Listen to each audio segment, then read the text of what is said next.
না চিংড়ি দিয়ে উস্তা। এই যে চিংড়ি দিয়ে উস্তা। এই যে নতুন কড়াই, যার জন্য সাইড দিয়ে লাল লাল হয়ে আছে। না, এটা নতুন কড়াই না, একটু লাল লালই দেখা যাবে। দেখেন কত সুন্দর হয়েছে, কত সুন্দর ঘ্রাণ বের হয়েছে। আর ইলিশ মাছ দিয়ে রান্না করব হলো ডাটা। ডাটাগুলোও একদম সবুজ। ইলিশ মাছ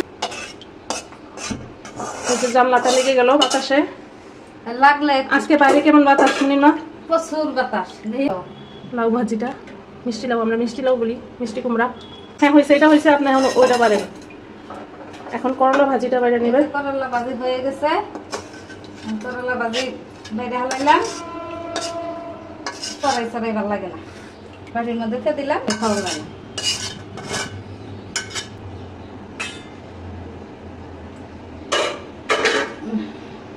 ঠিক আছে, এখন নিয়ে যান, নিয়ে যান।